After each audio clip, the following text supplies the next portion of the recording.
ഇങ്ങോട്ടോ ആ സൈഡിൽ നിന്ന് റൈറ്റ് സൈഡ്.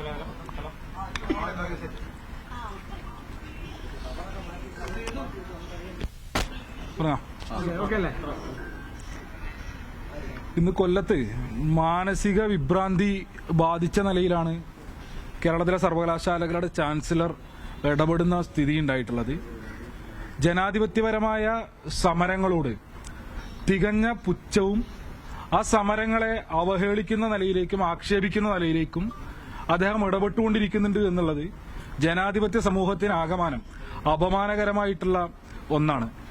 SFIയെ സംബന്ധിച്ച് കഴിഞ്ഞ കുറച്ചധികം നാളുകളായി വളരെ ജെനുവിനായിട്ടുള്ള മുദ്രാവാക്യങ്ങൾ ഉയർത്തിക്കൊണ്ടാണ് SFI ജനാധിപത്യ രീതിയിലുള്ള സമരങ്ങളുമായി മുന്നോട്ട് പോയിക്കൊണ്ടിരിക്കുന്നത്.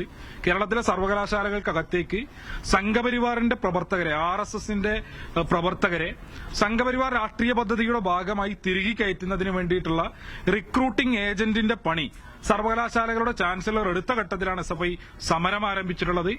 ജനാധിപത്യ ഇന്ത്യയിൽ ഏതൊരു പൌരനും ജനാധിപത്യപരമായി സമാധാനപരമായി സമരം ചെയ്യുന്നതിന് വേണ്ടിയിട്ടുള്ള അവകാശം ഇന്ന് ആരിഫ് മുഹമ്മദ് ഖാൻ ഉൾപ്പെടെ, ഞാൻ ഉൾപ്പെടെ, നിങ്ങൾ ഓരോരുത്തരും ഉൾപ്പെടെയുള്ള മനുഷ്യർ ഇന്ന് ഈ രാജ്യത്തും ലോകത്തും അനുഭവിച്ചുകൊണ്ടിരിക്കുന്ന ഓരോ അവകാശങ്ങളും സമരങ്ങളിലൂടെ ലഭ്യമായിട്ടുള്ളതാണ്, സമരങ്ങളിലൂടെ നേടിയെടുത്തിട്ടുള്ളതാണ്. ആരും നമ്മുടെ ഒന്നും മുൻപിലേക്ക് പ്ലേറ്റിൽ വെച്ച് നീട്ടിയിട്ടുള്ള ഒരു അവകാശവുമല്ല നമ്മൾ ആരും അനുഭവിച്ചുകൊണ്ടിരിക്കുന്നത്. അപ്പൊ സ്വാഭാവികമായും ഈ നിലയിൽ ചട്ടവിരുദ്ധമായി നിയമവിരുദ്ധമായി നടത്തിയിട്ടുള്ള ഇടപെടലിനെതിരെ ജനാധിപത്യപരമായി നടക്കുന്ന സമരത്തിന് നേരെ ആ സമരത്തിലുള്ള വിദ്യാർത്ഥികളെ അവഹേളിക്കുന്നതിന്, ആക്ഷേപിക്കുന്നതിന്, അവരെ പ്രകോപിപ്പിക്കുന്നതിനും എങ്ങനെയും അക്രമ സംഭവങ്ങൾ അരങ്ങേറുക എന്നുള്ള ഉദ്ദേശത്തോടുകൂടി നടത്തിക്കൊണ്ടിരിക്കുന്ന പൊറാട്ട് നാടകങ്ങളെ കേരളത്തിലെ പൊതുസമൂഹം തള്ളിക്കളയണം എന്നുള്ളതാണ് സൂചിപ്പിക്കാനുള്ളത്.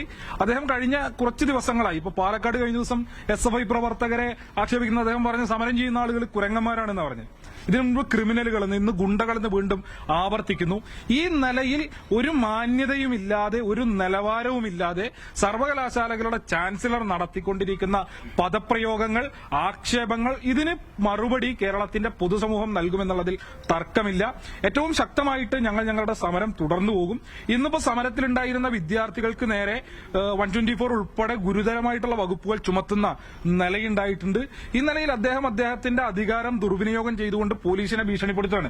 പോലീസിനെ ഭീഷണിപ്പെടുത്തി ഗുരുതരമായ വകുപ്പുകൾ, ഇപ്പൊ 124 ചുമത്തേണ്ടുന്ന ഒരു ഒഫൻസും ഒരു തരത്തിലുള്ള കുറ്റകൃത്യവും അവിടെ നടന്നിട്ടില്ല എന്നുള്ളത് അവിടെ നടന്ന സമരത്തിന്റെ ദൃശ്യങ്ങൾ കാണുന്ന ആളുകൾക്ക് വ്യക്തമാകുന്ന ഒന്നാണ്.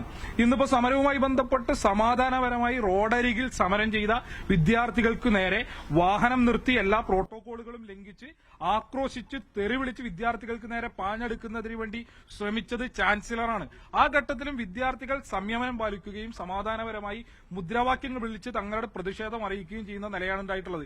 എന്നാൽ തന്നെ ആക്രമിച്ചു എന്ന് കള്ളം പറയുന്നതിന് വേണ്ടി ചാൻസലർ, ഗവർണർ നുണ പറയാണ്. മാധ്യമങ്ങളുടെ മുൻപിൽ വന്ന് തന്റെ വാഹനം ആക്രമിച്ചു എന്ന് പറയുന്നു. ഒരു തരത്തിലും വാഹനത്തിന്റെ പരിസരത്തേക്ക് ഒരു വിദ്യാർത്ഥിയും പോയിട്ടില്ല. തന്നെ ആക്രമിക്കാൻ വേണ്ടി ശ്രമിക്കുന്നു എന്ന് പറയുന്നു, തന്നെ തടഞ്ഞു എന്ന് പറയുന്നു. ഈ നിലയിലൊന്നുമല്ലാതെ ഇതൊന്നും സംഭവിച്ചിട്ടില്ല എന്നുള്ളത് ദൃശ്യങ്ങളിലൂടെ വ്യക്തമാണ്. അങ്ങനെ സമാധാനപരമായി നടന്നുകൊണ്ടിരിക്കുന്ന സമരത്തെ, പ്രതിഷേധത്തെ ഈ നിലയിൽ അക്രമ സംഭവത്തിലേക്ക് തിരിക്കുന്നതിന് വേണ്ടി നടത്തിക്കൊണ്ടിരിക്കുന്ന ശ്രമം അദ്ദേഹം അവസാനിപ്പിക്കേണ്ടതായിട്ടുണ്ട്. SFIയെ സംബന്ധിച്ച് എന്തെല്ലാം പൊറാട്ട് നാടകങ്ങളുമായി ചാൻസലർ ഇറങ്ങിയാലും ഞങ്ങൾ സമരം കൂടുതൽ ശക്തമായി മുന്നോട്ട് കൊണ്ടുപോകും. അദ്ദേഹം ഇന്ന് പറഞ്ഞത് വാടകയ്ക്കെടുത്ത് അല്ലെങ്കിൽ ദിവസവേതനത്തിന് എടുത്ത ആളുകളാണ് സമരം ചെയ്യുന്നത് എന്നുള്ളതാണ്. SFIയെ സംബന്ധിച്ചും SFIയുടെ സമരചരിത്രത്തെ സംബന്ധിച്ചും ആരിഫ് മുഹമ്മദ് ഖാൻ അറിയില്ലെങ്കിൽ അദ്ദേഹത്തെ പഠിപ്പിക്കുന്നതിന് വേണ്ടിയിട്ടുള്ള ശേഷി കേരളത്തിലെ വിദ്യാർത്ഥി പ്രസ്ഥാനത്തിനുണ്ട്. 16 ലക്ഷത്തോളം അംഗങ്ങളുള്ള വിദ്യാർത്ഥി പ്രസ്ഥാനമാണ് കേരളത്തിലെ SFI. ഈ വിദ്യാർത്ഥി സമൂഹം ഒന്നടങ്കം അതിശക്തമായി തെരുവിലേക്ക് ഇറങ്ങിയാൽ അദ്ദേഹത്തിന് അനങ്ങാൻ വേണ്ടി കഴിയില്ല. ഇന്ത്യയുടെ, കേരളത്തിന്റെ സമരചരിത്രം അതാണ്. കേരളത്തിൽ ഇതിലും വലിയ തിട്ടൂരങ്ങളുമായി വന്ന SRCP ഉൾപ്പെടെയുള്ള ആളുകളെ മുട്ടുകുത്തിച്ചതിന്റെ സമരപാരമ്പര്യമാണ് കേരള സമൂഹത്തിനുള്ളത്. സ്വാഭാവികമായും ആ സമരച്ചൂട്, ഇന്നിപ്പോ ഇളവെയിലിന്റെ ചൂടാണ് അദ്ദേഹം 1.5 മണിക്കൂർ കൊല്ലത്ത് അനുഭവിച്ചതെങ്കിൽ ഇതിലും കടുത്ത സമരച്ചൂട് ആരിഫ് മുഹമ്മദ് ഖാൻ അനുഭവിക്കാനിരിക്കുന്നതേ ഉള്ളൂ എന്നുള്ളതാണ് ഈ ഘട്ടത്തിൽ സൂചിപ്പിക്കാനുള്ളത്.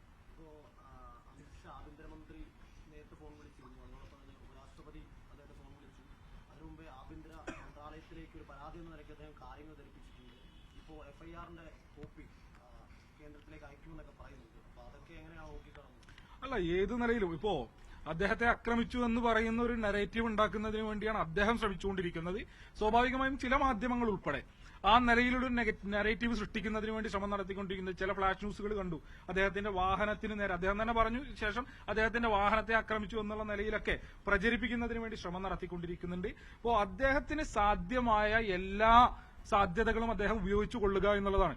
എന്തെല്ലാം ഉപയോഗിച്ചു കഴിഞ്ഞാലും ഈ രാജ്യത്ത് സമാധാനപരമായി പ്രതിഷേധിക്കുന്നതിന് വേണ്ടി, വിയോജിപ്പറിയിക്കുന്നതിന് വേണ്ടിയുള്ള ഓരോ പൌരന്റെയും സ്വാതന്ത്ര്യന്റെ അവകാശമുണ്ട്.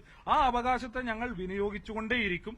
ഇപ്പോൾ ഞങ്ങൾ ഈ സമരം ആരംഭിക്കുന്ന ഘട്ടത്തിൽ ഞങ്ങൾ വളരെ എളുപ്പത്തിൽ വന്ന് സമരം ചെയ്തു പോകുക എന്നുള്ളൊരു കാഴ്ചപ്പാടോടുകൂടെ സമരത്തിൽ ഇറങ്ങിയിട്ടുള്ള ആളുകളല്ല. സ്വാഭാവികമായി ഗുരുതരമായ വകുപ്പുകൾ ചുമത്തപ്പെടുമെന്നുള്ള ബോധ്യമുണ്ട്, കേസുണ്ടാകും, ജയിലറയുണ്ടാകും എന്നൊക്കെ എന്നൊക്കെയുള്ള ബോധ്യത്തിൽ നിന്നുകൊണ്ട് തന്നെയാണ് ഞങ്ങൾ സമരം ആരംഭിച്ചിട്ടുള്ളത്. ഇപ്പോൾ കഴിഞ്ഞ ഒരു മാസക്കാലത്തോളം ഞങ്ങളുടെ 7 പ്രവർത്തകർ ഈ സമരത്തിന്റെ ഭാഗമായിട്ട് റിമാൻഡിലായിരുന്നു. അപ്പോൾ തുടർന്നും ഏതെല്ലാം നിലയ്ക്ക് ഇപ്പോൾ കേന്ദ്ര സേനയെ ഉൾപ്പെടെ രംഗത്തിറക്കിക്കൊണ്ട് ഈ സമരത്തെ അടിച്ചമർത്താൻ വേണ്ടി ശ്രമിച്ചാലും ഞങ്ങൾ സമരം പൂർവാധികം കരുത്തോടുകൂടെ മുന്നോട്ട് കൊണ്ടുപോകും. കാരണം ഇത് കേരളത്തിന്റെ ഉന്നത വിദ്യാഭ്യാസ രംഗം നിലനിൽക്കണം, അതിനുവേണ്ടിയുള്ള സമരമാണ്. ആ സമരത്തെ എങ്ങനെ അടിച്ചമർത്താൻ ശ്രമിച്ചു കഴിഞ്ഞാലും പൂർവാധികം കരുത്തോടുകൂടി കേരളത്തിലെ വിദ്യാർത്ഥി സമൂഹം ആ സമരത്തെ മുന്നോട്ട് കൊണ്ടുപോകും. ഈ 124 ആണല്ലോ ഇപ്പോൾ ചുമത്തിയിരിക്കുന്നത്. ഗവർണറുടെ ഈ സമ്മർദ്ദത്തിൽ പോലീസ് വഴങ്ങുന്നു എന്ന് തോന്നുന്നുണ്ടോ? തീർച്ചയായും ഇന്നിപ്പോ ഞാൻ നേരത്തെ തന്നെ സൂചിപ്പിച്ചു, ഈ നിലയിൽ ഗവർണർ അദ്ദേഹത്തിന്റെ അധികാരം ദുർവിനിയോഗിച്ചുകൊണ്ട് പോലീസ് ഉദ്യോഗസ്ഥരെ ഉൾപ്പെടെ ഭീഷണിപ്പെടുത്തുന്ന നിലയുണ്ടാക്കാൻ വേണ്ടി പാടില്ല. ആ ഭീഷണിക്ക് വഴങ്ങേണ്ടവരല്ല പോലീസ്. കൃത്യമായിട്ടുള്ള ഇന്നിപ്പോ 124 ചുമത്തുന്നതിന് വേണ്ടിയിട്ടുള്ള ഒരു തരത്തിലുള്ള അക്രമ സംഭവങ്ങളും ആ നിലയിലേക്ക് സമരത്തിന്റെ ഒരു ഘട്ടത്തിലും പോയിട്ടില്ല. സ്വാഭാവികമായും ബഹുമാനപ്പെട്ട ഹൈക്കോടതിയിൽ ഉൾപ്പെടെ ഈ വകുപ്പ് ഘോഷ് ചെയ്യുന്നതുമായി ബന്ധപ്പെട്ടിട്ടുള്ള തുടർ നിയമ നടപടികളുമായി നിയമവിദഗ്ധരുമായി കൂടിയാലോചിച്ചതിന് ശേഷം കടക്കുന്നതിന് വേണ്ടിയാണ് ഞങ്ങൾ ഉദ്ദേശിച്ചിട്ടുള്ളത്. ഈ 124 ചുമത്തിയതുമായി ബന്ധപ്പെട്ട് ഞങ്ങൾക്ക് വലിയ ആക്ഷേപമുണ്ട്, ഞങ്ങൾക്ക് വലിയ വിമർശനമുണ്ട്. ആ നിലയിലല്ല, കാരണം ഇപ്പോ ആ നിലയിലേക്കുള്ള അക്രമം ഉണ്ടായിട്ടുണ്ടെന്നുണ്ടെങ്കിൽ സ്വാഭാവികമായും ചുമത്താം. അത് ഉൾക്കൊള്ളുന്നതിന് വേണ്ടി, അംഗീകരിക്കുന്നതിന് വേണ്ടി ഞങ്ങൾ തയ്യാറാണ്. എന്നാൽ ഈ 124 ഇന്ന് ചുമത്തിയിട്ടുള്ളത് അത് ചുമത്തേണ്ടുന്ന ഒരു സാഹചര്യവും ഈ കൊല്ലത്തെ സമരവുമായി ബന്ധപ്പെട്ട് ഉണ്ടായിട്ടില്ല. അതിനെ ഞങ്ങൾ നിയമപരമായി നേരിടും. മറ്റ് തുടർ പ്രക്രിയയുമായി അല്ല, പോലീസ് എന്ന് പറയുന്നത് സർക്കാർ നിയന്ത്രിക്കുന്നതാണല്ലോ. തീർച്ചയായിട്ടും ഈ 124 ഈ നിലയിൽ ഭീഷണിപ്പെടുത്തി ചുമത്തിയതുമായി ബന്ധപ്പെട്ട് സർക്കാരിന്റെ ഇടപെടൽ ഉണ്ടാകുമെന്നുള്ളതാണ് ഞങ്ങളുടെ പ്രതീക്ഷ. അതുമായി ബന്ധപ്പെട്ട് ഞങ്ങൾക്ക് വലിയ വിമർശനമുണ്ട്. 124 ചുമത്തിയതുമായി ബന്ധപ്പെട്ട് ആ വിമർശനം ഞങ്ങൾ ഈ ഘട്ടത്തിൽ സൂചിപ്പിച്ചു. നിലവിൽ 12 ആളുകൾ കസ്റ്റഡിയിലുണ്ട്, 2 പെൺകുട്ടികൾ ഉൾപ്പെടെ 12 പേർ കസ്റ്റഡിയിലുണ്ട് എന്നുള്ളതാണ്. ഇനി എങ്ങനെയാണ് സമരം മുന്നോട്ട് പോകാൻ സംസ്ഥാന കമ്മിറ്റി തീരുമാനമെടുത്തിരിക്കുന്നത്? അതോ കേരള സർവകലാശാല സബ് കമ്മിറ്റിയാണോ തീരുമാനമെടുത്തിരിക്കുന്നത്? അല്ല, കേരള സർവകലാശാല സബ് കമ്മിറ്റിയല്ല, SFI സംസ്ഥാന കമ്മിറ്റിയാണ് സമരം ആഹ്വാനം ചെയ്തിട്ടുള്ളത്. ഞങ്ങൾ നേരത്തെ തന്നെ പ്രഖ്യാപിച്ചിട്ടുള്ളതാണ് കരിങ്കൊടി പ്രതിഷേധം തുടർന്നുകൊണ്ടുപോകുമെന്നുള്ളത്. ക്യാമ്പസുകൾക്കകത്തേക്ക് അദ്ദേഹം കടന്നു വരികയാണെന്നുണ്ടെങ്കിൽ ആ നിലയിൽ ക്യാമ്പസുകൾക്കകത്ത് സമരം ഉയർത്തി കൊണ്ടുവരുമെന്നുള്ളത്. ഈ സമയത്തും ഞങ്ങളെ കഴിഞ്ഞ ഒരു മാസത്തിന് മുകളിലായി ഞങ്ങൾ ആ സമരം തുടർന്നുകൊണ്ടിരിക്കുകയാണ്. നിലവിൽ സമരത്തിന്റെ രൂപം മാറ്റുന്നതുമായി ബന്ധപ്പെട്ടിട്ടുള്ള ആലോചനകളിലേക്ക് കടന്നിട്ടില്ല. ഉത്തരവാദിത്തപ്പെട്ട ഘടകം കൂടി ആലോചിച്ചതിന് ശേഷം അത്തരം തീരുമാനങ്ങൾ അറിയിക്കുന്നതായിരിക്കും.